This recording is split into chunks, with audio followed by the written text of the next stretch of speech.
So it's now the next day, and I meant to film this yesterday after I went on my walk with Bullet down to Northport, kind of to decompress and talk about and just recollect my thoughts and hopefully try and songwrite and stuff. And so I went, and it was great. Nothing really super came out of it except for this realization. The realization that I think part of the reason that I haven't been songwriting a ton lately is because I haven't been running. Now, what does that mean? Like, what's the correlation between songwriting and running?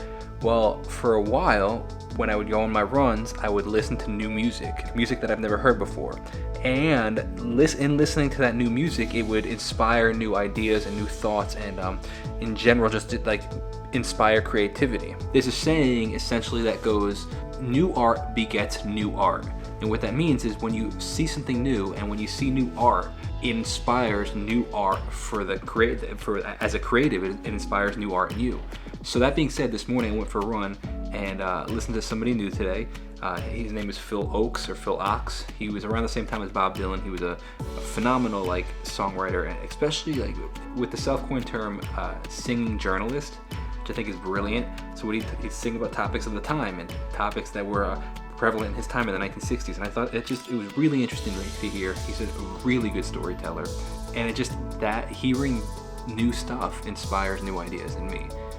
So that being said, I gotta either have to listen to new music in the studio intentionally or go on runs. Part of the reason I like runs is because I usually go in the morning, so I'm still waking up, so there's not much going on in my mind at the moment, and two, there's not much I can get distracted with. I'm just kind of listening as I go.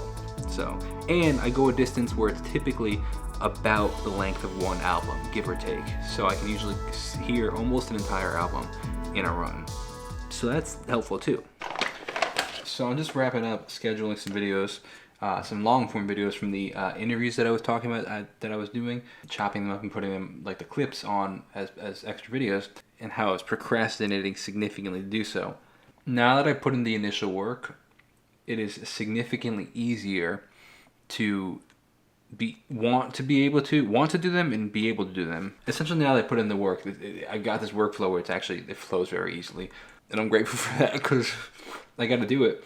And now that the hard work is done, it's become easier, I guess is what I'm trying to say. Also, side note into my life, dried figs are my absolute favorite snack.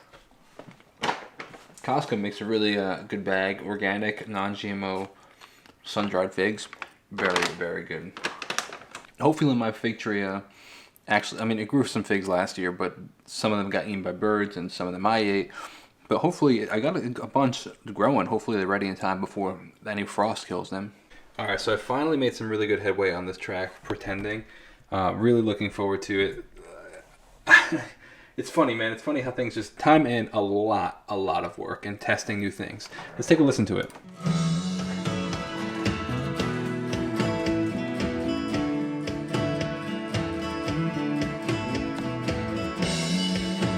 Alright, this is finally making some good progress. Let's record some vocals.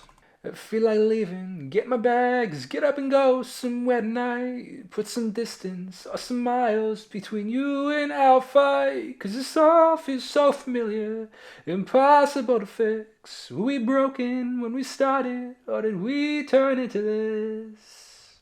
Dude, it's funny. The more that I learn about making music, the more work there essentially is to be done. Look at this. Up until recently, I never really knew about, I knew about phasing, I just never really paid much attention to it. And phasing has to do with the waveforms, and when they're out of phase, here, I'll actually show you technically what happens right here. Let me see if I can do this really quick. I'm gonna put this out of phase really quick. I'm gonna invert it. Watch this waveform flip. So if we look right here, now these are two different waveforms, but they're recording kind of the same exact sound. This is the snare and this is the hi-hat, but they're picking up the same exact sound because they're right next to each other. So you can see that this is a peak right here, and this one has a valley, this one has a peak, and this one has a peak, and this one has a valley. What's happening is they're going in and out of each other and are canceling each other out. You really want them to both be in. Watch this flip now really quick. See, now we have two peaks and peaks, but it gives this whirly, it's an instrument a plugin called a phaser, and it gives this whooshy kind of flanger kind of chorus effect kind of sound. Sometimes it also affects volume because it's ducking the volume essentially. But like, I've never really thought much about this, but now I hear this stuff in my mix, and I'm like, oh, it doesn't sound right. I hear it a lot lately in recording the acoustics and the electrics, inverting the phase with those to give the right sound. But it's funny, more work as you get more involved, I guess.